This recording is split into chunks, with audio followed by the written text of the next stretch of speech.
ನಮಸ್ಕಾರ ರೈತ ಬಾಂಧವರೇ. ಇವತ್ತು ನಾವು ನಮ್ಮ ಹೊನ್ನಾಳಿ ತಾಲೂಕು ಬೀರಗೊಂಡನಹಳ್ಳಿ ಗ್ರಾಮದಲ್ಲಿದ್ದೀನಿ. ಆ್ಯಕ್ಚುಲಿ ನಾವು ಹೇಳೋದೇನಂತ ಹೇಳಿದರೆ, ಇದು ತುಂಬಾ ನೀರು ಇರುವಂಥ ಜಾಗ, ಹೊಳೆ ಪಕ್ಕದಲ್ಲಿ ಇರೋದ್ರಿಂದ ಯಥೇಚ್ಛವಾಗಿ ನೀರನ್ನು ಬಳಕೆ ಮಾಡ್ತಾರೆ. ಈ ಭಾಗಗಳಲ್ಲಿ ಹೆಚ್ಚಿನ ರೈತರು ನಾವು ಬಹು ಬೆಳೆ ಪದ್ಧತಿಯನ್ನು ಮಾಡಿ ಮಿಶ್ರ ಬೆಳೆಗಳನ್ನು ಮಾಡಿ ಅಂತ ಹೇಳಿದಾಗ ನಮ್ಮಲ್ಲಿ ನೀರಿನ ಪಸೆ ಜಾಸ್ತಿ ಆಗೋದ್ರಿಂದ ನಮಗೆ ಕಾಳುಮೆಣಸು ಬರೋದಿಲ್ಲ ಅಂತ ಎಷ್ಟೋ ಜನ ಹೇಳ್ತಾ ಇದ್ರು. ಇವತ್ತು ನಿಮಗೊಂದು ಎಕ್ಸಾಂಪಲ್ ಹೇಳ್ತಾ ಇದ್ದೀನಿ. ನಮ್ಮ ಸೋಮಣ್ಣವರು ನಮ್ಮ ಬೀರಗೊಂಡನಹಳ್ಳಿ ಒಬ್ಬ ರೈತರು. ಇವರು ಆ್ಯಕ್ಚುಲಿ ಎಷ್ಟು ನೀಟಾಗಿ ತೋಟ ಮಾಡ್ಕೊಂಡಿದ್ದಾರೆ ಅಂತ ಹೇಳಿದರೆ, ಇಲ್ಲಿ ನಿಮಗೆ ಹತ್ತಿರ 2.5 ಇಂದ 3 ಎಕರೆ ಜಮೀನು ಜಾಗದಲ್ಲಿ ಕಾಳುಮೆಣಸು ಬ್ಯೂಟಿಫುಲ್ಲಾಗಿ ಕಾಳುಮೆಣಸು ಬಂದಿದೆ. ಮತ್ತು ನಿಮಗೆ ಮಧ್ಯದಲ್ಲಿ ಪಪ್ಪಾಯ ಹಾಕ್ಕೊಂಡಿದ್ದಾರೆ, ಜಾಯಿಕಾಯಿ ಹಾಕ್ಕೊಂಡಿದ್ದಾರೆ. ನೀವು ನಮ್ಮ ಕೊಕ್ಕೋ ನೋಡ್ಬೋದು, ಆಲ್ರೆಡಿ ಫ್ರೂಟಿಂಗ್ ಸ್ಟಾರ್ಟ್ ಆಗಿದೆ. ಇದು ಕೊಕ್ಕೋ ಹಾಕ್ಕೊಂಡಿರೋದು ಆ್ಯಕ್ಚುಲಿ ಗೊಬ್ಬರ ಆಗಲಿ ಅನ್ನೋ ಉದ್ದೇಶ, ಜೊತೆಗೆ ಆಮೇಲೆ ಈಲ್ಡಿಂಗಿಗೂ ಪ್ಲ್ಯಾನ್ ಮಾಡ್ಕೊಂಡಿದ್ದಾರೆ. ಮತ್ತು ನಿಮಗೆ ಏಲಕ್ಕಿ ಹಾಕ್ಕೊಂಡಿದ್ದಾರೆ, ಬನ್ನಿ ತೋರಿಸ್ತೀನಿ. ಏಲಕ್ಕಿ ಮಧ್ಯದಲ್ಲಿ ಏಲಕ್ಕಿ ಹಾಕ್ಕೊಂಡಿದ್ದಾರೆ. ಸುತ್ತ ಗ್ಲಿರಿಸಿಡಿಯಾ, ನಮ್ಮ ಏನು ಗೊಬ್ಬರದ ಗಿಡ ಅಂತ ನಾವೇನು ಹೇಳ್ತೀವಿ, ಗೊಬ್ಬರ ಆಗ್ಲಿಕ್ಕೋಸ್ಕರ ನಾವೆಲ್ಲ ಎಷ್ಟೋ ಜನ ರೈತರಿಗೆ ಸಜೆಸ್ಟ್ ಮಾಡ್ತೀನಿ, ಮಾಡೋದಿಲ್ಲ. ಇದು ನೋಡಿ, ಇದು ಗ್ಲಿರಿಸಿಡಿಯಾ ಅಂತೇಳಿ ಗೊಬ್ಬರದ ಗಿಡ. ಇದನ್ನು ಕಟ್ ಮಾಡಿ ಭೂಮಿಗೆ ಹಾಕಲಿಕ್ಕೆ ಬಳಸ್ಕೊಳ್ತಾ ಇದ್ದಾರೆ. ಈ ಸುತ್ತ ಹಾಕೊಂಡಿದ್ದಾರೆ. ನೋಡಿ, ನಾವು ಹೇಳ್ತೀವಿ, ತುಂಬ ಜನಕ್ಕೆ ರೈತರಿಗೆ ಹೇಳ್ತಾ ಇದ್ದೆ, ಗ್ಲಿರಿಸಿಡಿಯಾ ಹಾಕೊಳ್ಳಿ, ಸುತ್ತಮುತ್ತ ನಿಮ್ಗೆ ತೋಟ ಸುತ್ತ ಹಾಕೊಳ್ಳಿ, ಅದರಿಂದ ಗೊಬ್ಬರ ಆಗುತ್ತೆ ಅಂತ. ಇವರು ಅದನ್ನ ಮಾಡ್ತಾ ಇದ್ದಾರೆ. ಇದು ಅಲ್ಲೊಂದಿಲ್ಲ ನಿಮ್ಗೆ ದೊಡ್ಡ ಗಿಡ ಕಾಣುತ್ತೆ, ಬಟ್ ಸುತ್ತ ಸಣ್ಣ ಗಿಡ ಈಗ ಮತ್ತೆ ಹಾಕಿದ್ದಾರೆ. ಕಡ್ಡಿ ತೊಗೊಂಡ್ಬಂದು ನಾಟಿ ಮಾಡಿದ್ದಾರೆ. ಚಕ್ಕೆ ಗಿಡ ಹಾಕ್ಕೊಂಡಿದ್ದಾರೆ.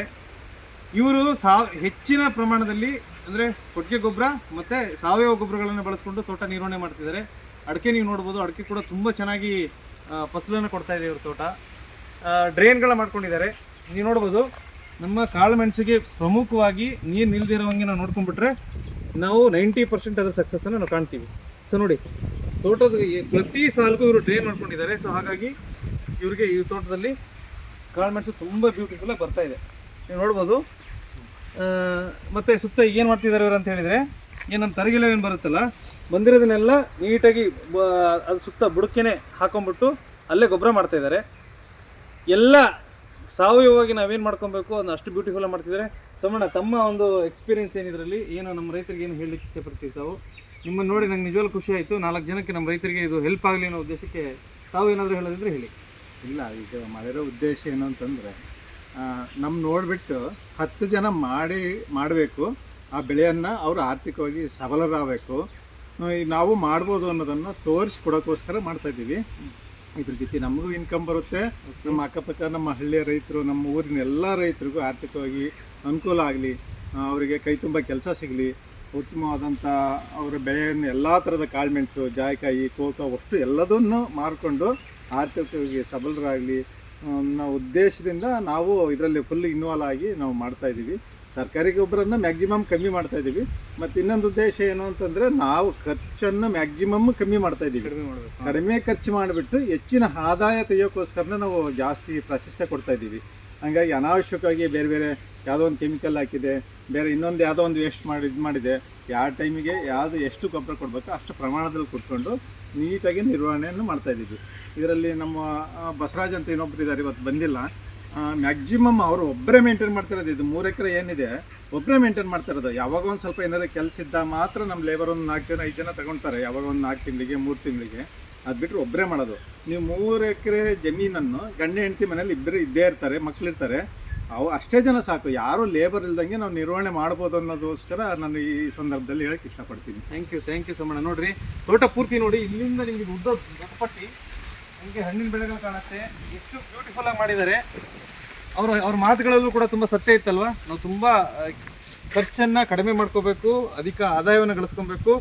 ಜೊತೆಗೆ ಲೇಬರ್, ನಾವೇನು ಹೇಳ್ತೀವಿ, ಮನೆಯಲ್ಲಿ ಒಂದು 2-3 ಜನ ಇದ್ದರೆ ಸಾಕು, ಇಷ್ಟು ಒಳ್ಳೆ ತೋಟವನ್ನು ನಾವು ಮಾಡ್ಬೋದು ಅನ್ನಲಿಕ್ಕೆ ಅವರೊಂದು ಎಕ್ಸಾಂಪಲ್ ಆಗಿದ್ದಾರೆ. ದಯವಿಟ್ಟು ಇವರನ್ನು ನೋಡಿಕೊಂಡು ಇನ್ನೂ 4 ಜನ ದಯವಿಟ್ಟು ನೀವು ಬರೀ ಅಡಿಕೆ ಅಂತ ಒಂದೇ ಬೆಳೆ ಮಾಡೋ ಬದಲಾಗಿ ಮಿಶ್ರ ಬೆಳೆಗಳನ್ನು ಮಾಡಿ, ಅಂತರ ಬೆಳೆಗಳನ್ನು ಮಾಡ್ಕೊಳ್ಳಿ. ಇನ್ನೊಂದು ಹೇಳಿ. ನಮ್ಮ ಕೃಷಿ ಇಲಾಖೆಯಲ್ಲಿ ಹಾವೇರಿಯಲ್ಲಿ ADI ವೀರಭದ್ರಪ್ಪ ಅಂತಿದ್ದಾರೆ, ನಮ್ಮ ಬ್ರದರ್. ಅವರ ಮಾರ್ಗದರ್ಶನ ತೊಗೊಳ್ತಾ ಇರ್ತೀವಿ. ಆಮೇಲೆ ಫ್ರೀ ಇದ್ದಾಗ ತೋಟಗಾರಿಕೆ ಇಲಾಖೆ ಹೋಗಿ ನಮ್ಮ ಏನಾದರೂ ಒಂದು ಸ್ವಲ್ಪ ಪ್ರಾಬ್ಲಮ್ ಆದರೆ ಅದನ್ನ ಫೋಟೋ ಹೊಡ್ಕೊಂಡು ಹಿಂಗಾಗಿದೆ ಸರ್ ಅಂತಂದು ಹೇಳಿ ಡಿಸ್ಕಸ್ ಮಾಡಿ ಅವ್ರ ಸಲಹೆಗಳನ್ನು ತೊಗೊಂಡು ನಾವು ಇದು ತೋಟ ಎಲ್ಲ ಮುಂದುವರಿಸಿ ಚೆನ್ನಾಗಿ ಮಾಡಬೇಕು ಅಂತಂದು ಮಾಡ್ತಾಯಿದ್ದೀವಿ. ಇದಕ್ಕೆ ನಮಗೆ ಇಲಾಖೆಯಿಂದನೂ ಎಲ್ಲ ಅಧಿಕಾರಿಗಳಿಂದನೂ ಹೆಚ್ಚಿನ ನಮಗೆ ಪ್ರೋತ್ಸಾಹ ಸಿಕ್ಕಿದೆ. ಜವಾಬ್ದಾರಿಯಿಂದ ಭಾನುವಾರ ಸಮೇತ ಆಫೀಸರ್ ಬಂದು ನಮ್ಮ ತೋಟ ನೋಡಿ ಏನು ಮಾಡಬೇಕು ಅಂತೆಲ್ಲ ಜವಾಬ್ದಾರಿಯಿಂದ ಹೇಳ್ತಾ ಇದ್ದಾರೆ. ಅಧಿಕಾರಿಗಳಿಗೆ ನಾವು ಎಷ್ಟು ಧನ್ಯವಾದ ಹೇಳಿದರೂ ಸಾಲದಿಂಥ ಸಂದರ್ಭದಲ್ಲಿ ನಮಗೆ ಸ್ಟಾರ್ಟಿಂಗ್ ಎಲ್ಲದೂ ಇರಲ್ಲ, ಗೊತ್ತಿರೋದಿಲ್ಲ ನಮಗೆ. ಈ ಕಾನ್ವೆನ್ಸ್ ನಾನು ಹೊಸ್ತ ಮಾಡ್ತಾಯಿದ್ದೀನಿ, ಈ ಏಲಕ್ಕಿ ಹೊಸ್ತ ಮಾಡ್ತಾಯಿದ್ದೀನಿ, ಕೋಕೋ ಹೊಸ್ತ ಮಾಡ್ತಾಯಿದ್ದೀನಿ.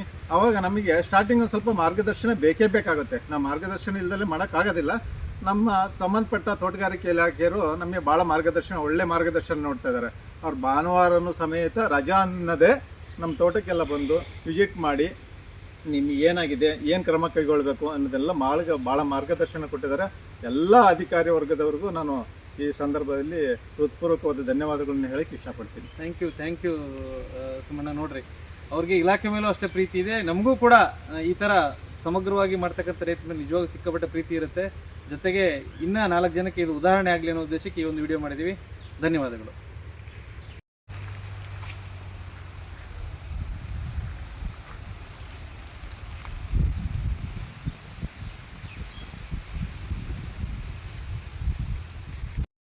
ನೋಡಿ, ಪಪ್ಪಾಯ ಹಾಕಿದ್ದಾರೆ, ಪಪ್ಪಾಯ ಈಲ್ಡಿಂಗ್ ಸ್ಟಾರ್ಟ್ ಆಗಿದೆ. ಏನು ನಮಗೇನು ಹೆಚ್ಚು ಖರ್ಚು ಮಾಡೋವಂಥದ್ದೇನಿಲ್ಲ, ಮಧ್ಯದಲ್ಲಿ ಸುಮ್ಮ ಹಾಕೋದು, ಅದು ನೆರಳಿರೋದ್ರಿಂದ ಚೆನ್ನಾಗೇ ಬಂದಿದೆ. ಬಾಳೆ ಹಾಕಿದ್ದಾರೆ, ಬಾಳೆ ಕೂಡ ಈ ಬೇರೆ ಬೇರೆ ತಳಿಗಳನ್ನ ತಂದು ಬಾಳೆ ಹಾಕ್ಕೊಂಡಿದ್ದಾರೆ. ನೋಡಿ, ಇಷ್ಟೆಲ್ಲ ನಾವು ನಮ್ಮದೇ ಸಣ್ಣ ಒಂದು ಜಾಗದಲ್ಲಿ ನಮ್ಗೆ ಎಷ್ಟು ಭೂಮಿ ಇದೆಯೋ ಅಷ್ಟರಲ್ಲೇ ಬಹು ಬೆಳೆಗಳನ್ನು ಮಾಡಿಕೊಂಡು ಅದರಿಂದ ಬರ್ತಕ್ಕಂಥ ಸಣ್ಣ ಲಾಭವನ್ನು ನಾವು ಎಕ್ಸ್ಪೆಕ್ಟ್ ಮಾಡ್ಬೋದು ಅನ್ನೋದು ಈ ಒಂದು ವಿಡಿಯೋದ ಉದ್ದೇಶ.